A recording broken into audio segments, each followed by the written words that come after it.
ndio usifungue, anafungua cha. Yaani jamani msifungue. Wakajikwaza wenye kufungua kule ndani wakakuta picha ya askofu wao na picha ya kanisa la Sweden. Wakaanza kusonya mle. Wakavitupa pale katikati ya korido, tulipata aibu. Mmoja akanifuata akasema, mchungaji, wale wageni watakapokuja watakuwa wa kwako na mke wako. Mateso yote wanatupa picha ya askofu wao, ya nini ile? Amen. Bwana amekupa zawadi, songa mbele. Nenda na Yesu, amen. Wimbo ukatungwa na Miriam. Vile unavyotarajia kuwa wakati mwingine hayo, ukimaliza maombi mapambano yako zaidi kuliko wakati hujaomba. Hiyo ndio dunia. Mungu anakuonyesha kwamba bado vita. Amen.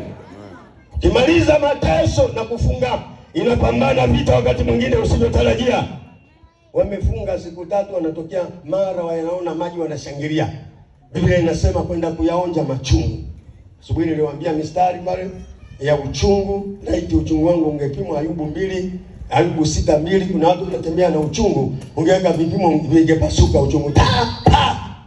Ndio maana kuna watu kwenye maombi wanafumba macho wanalia. Niliwaambia sio upako, anaona sura la mtu aliyemkwaza, sura la ananja. Amen. Analiona, anaishi. Sema upako la jitu analiona. La mama mkwe analiona akifumba macho. Anaona sura la mumewe, anaona sura la ndugu yake aliyemtesa analiona. Bwana akuondolee uchungu kwa jina la Yesu. Haleluya. Haleluya.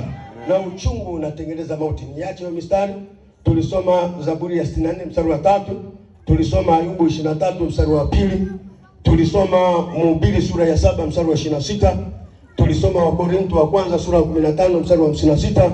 Biblia imetuonyesha safari hiyo ya uchungu na mauti yake. Tulisoma Waebrania sura ya 12 mstari wa 15. Angalieni shina la uchungu lisije likachukua katikati yenu likaharibu wengi. Ndoa yenye uchungu haisongi mbele, mipango yote inakufa. Biashara yenye uchungu haisongi mbele, huduma yenye uchungu haisongi mbele. Wametoka hapo, Mungu akamwambia Musa, chukua kipande cha mti, tupa kwenye maji. Wataalamu wanasema inawezekana ulikuwa mronge. Musa anatupa kwenye maji, nguvu ya Mungu inashuka kwenye maji, maji yanabadilika na kuwa matamu, wanakunywa, wanasonga mbele. Hicho kilikuwa kituo cha kwanza cha uchungu. Muulize jirani yako, uko kituo gani? Uko kituo gani? Kuna watu wana kituo cha uchungu hapa. Ana uchumba miaka 5 kama anasomea udaktari. Mpaka anasahau jina la mtu. Wewe nani? Kume mchumba wake. Amen. Kuna watu watatembea na uchungu hapa, wamezalishwa, wametelekezwa. Mtu ameondoka kabisa. Kuna watu wameachiwa watoto. Kuna watu wamejeruhiwa na maneno ya uchungu. Anaandika kwenye Rumi 3:14, vinywa vyao vimejaa laana na uchungu. Amen. Amen. Kuna watu wanakujaza uchungu, wakiona tu lazima kujaza uchungu. Mungu aondoe hiyo roho ya uchungu. Musa alitupa kipande cha mti, menatupa neno la Mungu. Neno la Mungu libadilishe uchungu, itengeneze furaha na kicheko. Bwana akurudishe furaha ya wokovu wako. Umeokoka, una uchungu. Amen.